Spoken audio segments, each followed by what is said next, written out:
When preparing for SHTF scenarios, rarely do we actually have an opportunity where we have a date marked on the calendar saying that something might happen at this point. And this year that actually is the election. We all know that coming up to November, things are going to get more and more tense, and we want to prepare for that time to be a little more volatile than usual. So stick around for the rest of the video. I'm going to talk about 10 different items of SHTF gear that you need to have to be ready for whatever might happen in November and beyond.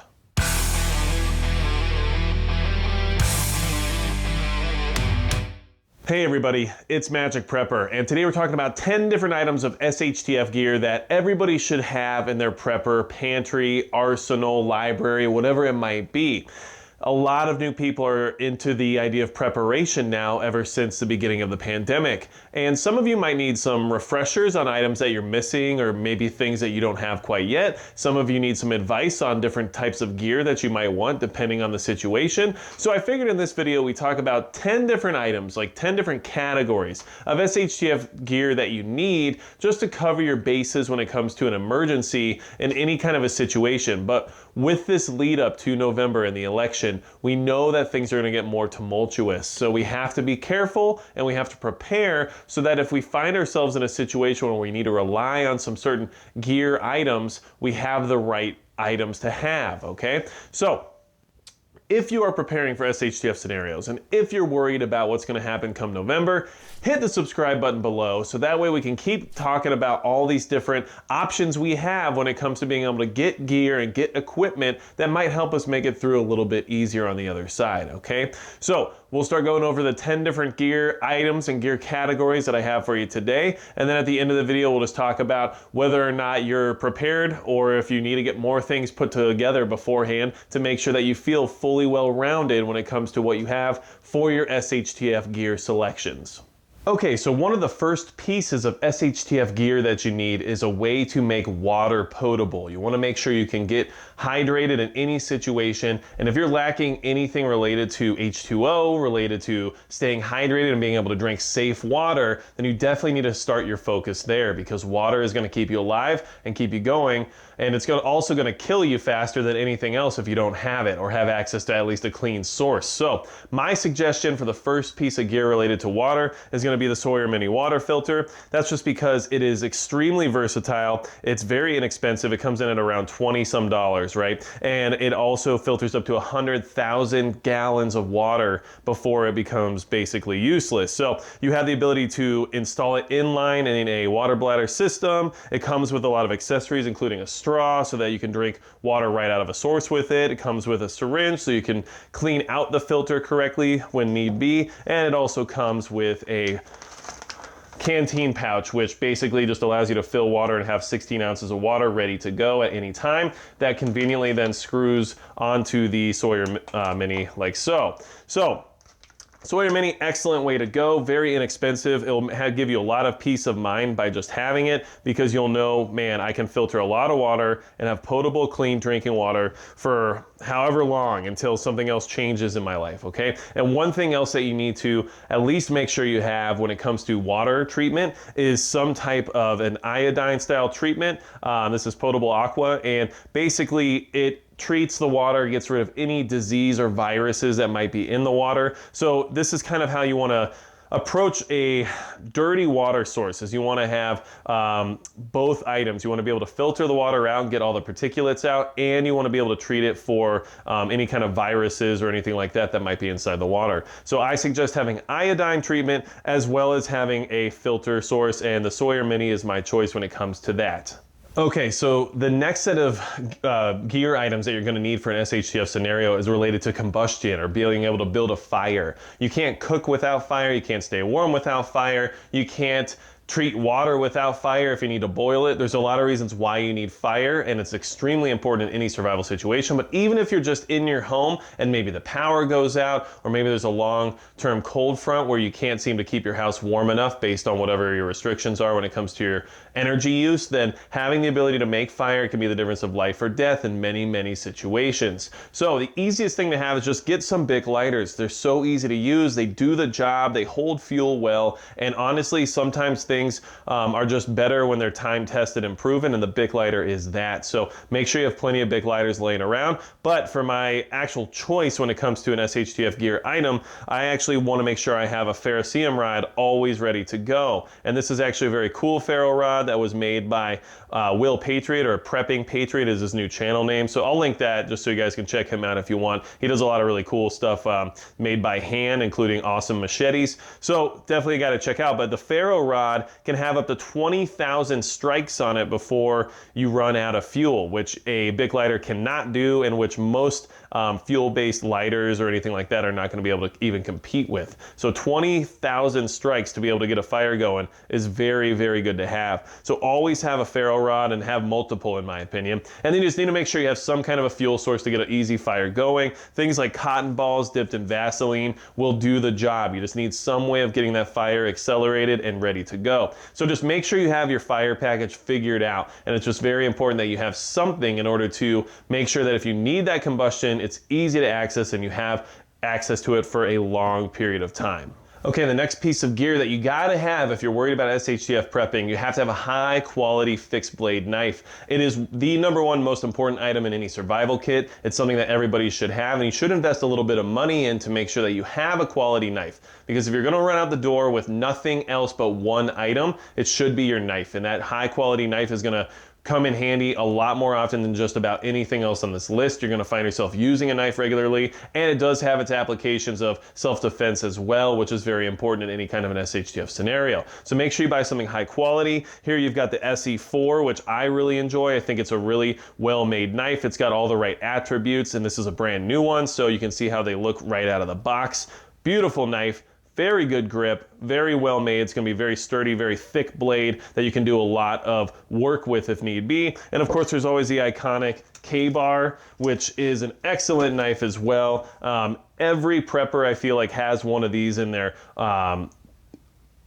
stockpile or inventory or whatever you want to call it. But either way, have a K-bar. There's excellent knives. They're utility knives for a reason. They can do just about a little bit of everything. They're excellent for self-defense. But if you want to get something a little bit more expensive and a little bit longer lasting, then something like the SE4 is going to be a great option for you. And this is my choice for if I had to pick one knife that I have currently right now, it's going to be this SE4. So just something to consider. You have to have a high quality knife. Make sure it's a fixed blade. Make sure it's full tang. Make sure you can baton wood with it. Make sure that it's sharp and it's made by a reputable company and it won't fail you in your time of need. So make sure you have your knife category covered with a high quality knife of some kind. There's so many choices out there. There's so many brands. K-Bar and SE make some excellent survival knives. Definitely check them out, but just make sure you have something in that department.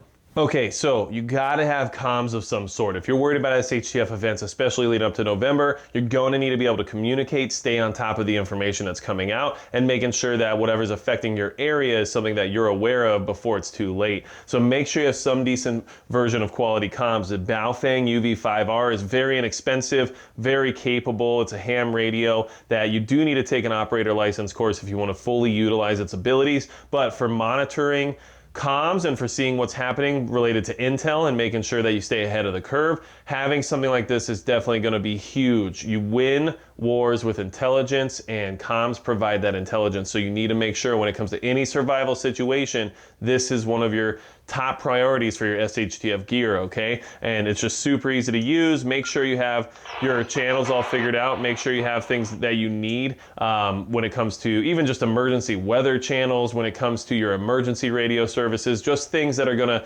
provide you with the best information you can, not to mention what this brings to the table when it comes to working with small teams or staying organized or whatever it might be. You'd be surprised, but a lot of people out there that you don't consider to be fully prepared or ready to engage some kind of a situation are actually very fluent in how to use comms to make sure that they have the upper hand. So don't be the person who has the lower hand by not having something in your entire inventory related to communications, because you gotta have a way to bring the information to you and to put it out to the people that you need to, okay? So make sure comms is really high up there on the list. The Baofeng UV5R, excellent selection, definitely very inexpensive and gets you exactly what you need when it comes to making sure you can at least communicate.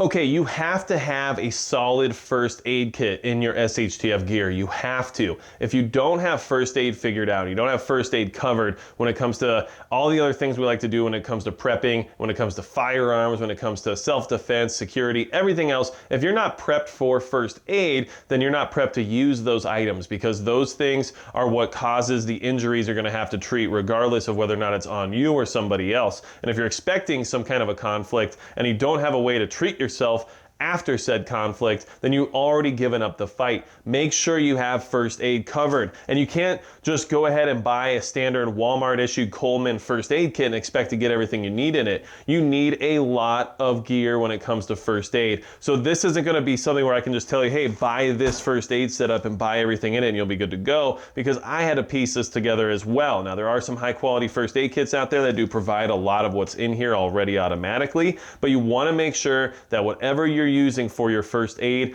IFAK, your blowout kit, whatever it might be, has the bases covered. So you want things like compression bandages, you want things like tourniquets, you want things like shears, you're gonna need some just basic boo-boo kit stuff like bandages, you want a suture kit, you're gonna want even things like bug spray can come in handy when it comes to any kind of a survival situation. You wanna make sure that your bases are covered, and make sure you have things even as easy as super glue, because that's something that can be used for more than one item, but in this kit, it's gonna actually be, you know, used towards a first aid application.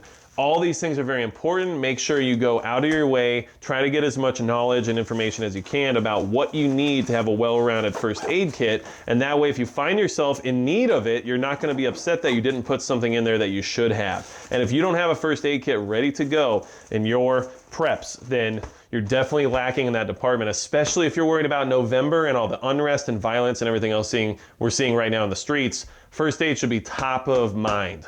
Okay, another piece of SHTF gear that everybody has to have and that everybody should have is cordage. And basically what I mean is, you know, some 550 paracord. You want to make sure you have a very strong amount of cordage in your inventory to make sure that if you need it, you have it, because cordage can be used for a lot of things, whether or not it's to build shelter, whether or not it's to reinforce something, whether or not it is to restrain something, whether or not you need it for your shoelaces, whatever it might be, you need some quality cordage. And make sure that you learn how to tie knots, make sure you learn how to use it, make sure you learn how to you know, splice ends and everything else related to cordage, because you want to make sure that if you need it, you have access to it. And I believe this is what, 100 feet of braided paracord. And what's nice about that is it is plenty to get a lot done with, but you can never really have enough. So if you find yourself in a situation where you don't have any paracord or any rope or any kind of cordage at all, make sure you go out and get it. Now, there are awesome brands out there like Titan Survival Cord, which has different strands inside that can be used for other applications, including fire starting or fishing or whatever it may be. However, if you want to get started with prepping and you just want to make sure you have your bases covered, get some basic issue 550 paracord, stash it away, and then learn how to use it for building a shelter, or challenge yourself and learn some different knots, because you want to make sure that if you use it and you're going to use it for the purposes that we're intending when it comes to prepping and survivalism, that it's going to hold up and be strong and do what it is you want it to do. So always have cordage. Make sure this is on your list. Okay, another piece of SHTF gear that you need, something that everyone should have just as their emergency planning setup, should be an emergency radio, a weather radio, something that can keep the broadcast going even when the lights are off. And yes, there's not really a particular brand or style I'm looking for here. What I'm trying to give you the advice on is that it gives you many, many things. Some of those things include having information and getting, you know, access to whatever's happening outside when it comes to FM, AM radio frequencies. It also gives the ability to power. So this one in particular has a solar panel on the top that can help recharge the battery. It also has a hand crank generator on the back. And what's nice about that is that when you need it, if I could figure out what I'm doing here since it's been a minute, there we go. You just crank it and you can see here, let's see, there's a red light that'll show up right here, and you crank it, and then there you go, it starts powering. So What's nice about having these emergency weather radios, if you look at these on Amazon or eBay or something like that, you can find them for really cheap, $25 or so. But they have a portable power source that can do things as easy as recharging your phone. They can keep you in comms. They can charge your radios. All your small electronics can be recharged by this. It also acts as a radio. It also has a light on it. So that way, if you need a quick light, you have access to one. And it's just a good thing to have for any prepper. If you don't have an emergency radio that can self-power via solar, hand crank, or both, then you're definitely lacking in the game of preparation, because this is what I can use to keep my phone powered, to keep my radio powered, to make sure my comms don't go down without having to worry about having a really excessive generator of any sort or anything like that. I can take this in my vehicle, I can take this on my person, and make sure I always have access to those small electronics. And that's going to be very important with giving yourself the edge in any kind of an SHTF scenario. So this is an Iron Snow, but you can get a ton of different kinds of these, including some from Motorola, and they work. They do the job. They're very basic. They have a radio built in, you know, and they're just made for emergency situations. So make sure you have one of these, because it is additional power. It is a way to generate those small electronic batteries that we need to keep going, especially when it comes to something as simple as, let's see, charging your batteries for your flashlights or any other electronics you have as well. So make sure you have one, because you can charge just about any USB device from this. And that is something that is going to be very important to have in case there's ever a situation. Yes, you should have some kind of a backup generator at your house, but if you need to leave, you can't really take that with you very easily. This you can. It can literally go in your pocket if you need it to. So something you should definitely have in your inventory. Okay, so something else you need to have, which everybody should have, especially considering we're all trying to prepare for SHTF style events, is some type of cover other than your home, just in case you find yourself in a situation where you have to leave or you have to be away from home. Have some form of cover with you. You never know when that time's gonna come. A lot of people have tents, okay? This is a nice one-man backpacking tent. It weighs about 3 pounds, which really is just nothing, and it's perfect for having something that I can use as cover if need be. But even easier than that, and something that's less invasive in the sense of size and weight, is going to be these emergency blankets, okay? Or emergency sleeping bags. I prefer the sleeping bags because I feel like they have more use, that they can be turned into shelter very easily. And you can see here they're made out of a mylar material, okay?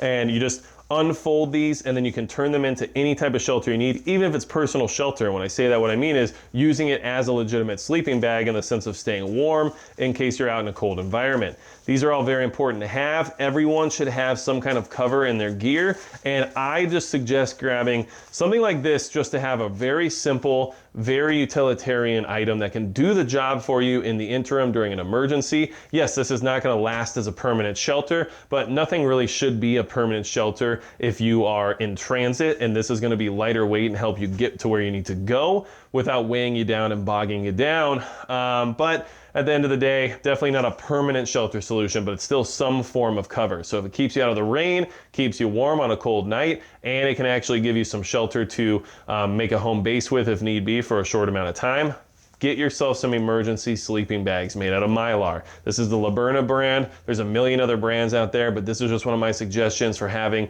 just in case, you know, you find yourself out and about and you don't have a place to seek shelter at that point. Okay, make sure you have some backup cookware. Here I got a brand new stove right here. This is an easy, just Walmart special. And then we have some basic mess kit items over here. Make sure you have basic cookware covered. Don't expect to be able to easily make food or boil water wherever you are if you don't have the supplies to do so. Having something simple as a propane stove can make life a lot easier during any kind of an emergency situation. And having a mess kit of some kind on you or with you in order to cook via fire or via rocket stove or whatever else it might be, make sure you have the ability to do these things. Sometimes you need to boil water. Sometimes you need to cook the food that you hunted or you found or whatever it might be. Sometimes you need to boil water to cook food. So there's a lot of things here that you need to make sure you have covered. And this is super basic, but everyone needs to at least have your basic pot and pan and your way of cooking on, okay? And for me right here, just my examples is the propane stove and the basic aluminum mess kit. There are other options like cast iron. There's things like the little fuel tablet stoves that are good for on the go. But I do think everyone should at least have a Coleman propane style stove ready to go, because it's super easy to use indoors or outdoors. If you're at home and there's an emergency and you need to cook, this will do the job much easier for you than trying to start a fire and get all that going. And then you just need to have some way of cooking if you're out and about, and a mess kit's the best way to go versus trying to bring pots and pans with you all over the place. We all know that cast iron is the way to go when it comes to outdoor cooking. However, you can't just walk around with a cast iron pan this size, because it's going to weigh a ton, and you don't want to weigh yourself down with things if you don't have to. So things to consider: definitely make sure you have cooking ware and you have some kind of stove or some way of cooking on available to you during any kind of an emergency. Okay, and last but not least, you gotta have some firearms. You gotta have a way to secure yourself. If you are prepping for SHTF, you're worried about November, you think things are getting crazy out there and there's a lot of chaos going on in the streets, you gotta have firearms. You gotta have security. You have to be able to level the playing field against those who are in the same boat that also have firearms and security, even if they have it for malicious reasons. We need to protect ourselves. We need to take care of ourselves. Make sure you go out and get a high quality semi-automatic pistol. It's going to do you very well when it comes to protecting yourself, protecting your family. It's something that's easy to carry. This one right here is safe, okay? But either way, this is something you should have, a nice semi-automatic firearm. Mine's chambered in 9mm. It's a Glock 19 Gen 5, and it is ready to go at any moment's notice. Then you want to make sure you also have some kind of a capable primary platform system. And here I've got an AR-15 pistol. It is chambered in 300 blackout. Make sure you grab yourself some kind of a AR, because honestly, when it comes to prepping for SHTF, when it comes to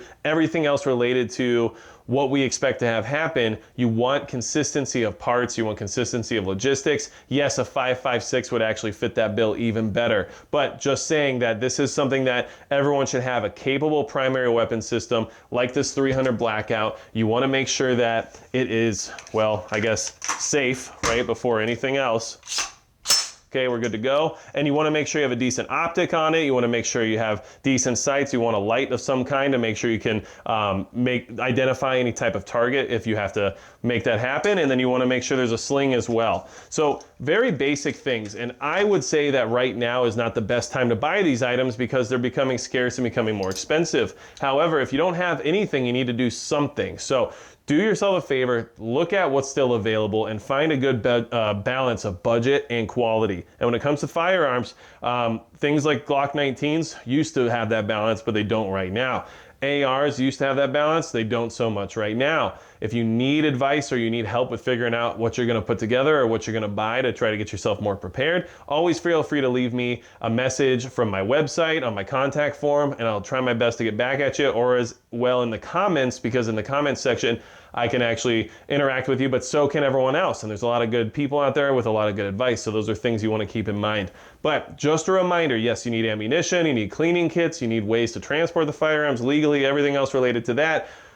But if you're preparing for SHTF scenarios, make sure you have a sidearm and a primary weapon platform at the very least. You want to make sure you can protect yourself, your family, and those that you love. And let's see what happens come to November, how much more protecting everyone's going to need, because none of us really know what's going to happen. All we know is that things don't look that great. So just wanted to remind everybody, very basic video, 10 items of SHTF gear that everybody needs, but some of us are brand new to the game. So just remember that we have to continually remind each other and help the newcomers out with learning what they should be doing and what they should be preparing for, and what kind of items they need to get in order to be well-rounded. So yes, training's important, literature is important, information is important. Make sure you get skills, make sure you learn, make sure you have ways of learning without power, aka books, okay? You need all that information as well. But I was just talking about gear for this video and equipment, because it is something that we have to touch base on, and I wanted to remind everybody about. So if you have any questions at all, you need anything else from me, just leave them in the comments below. Otherwise, that's going to be it for Magic Prep.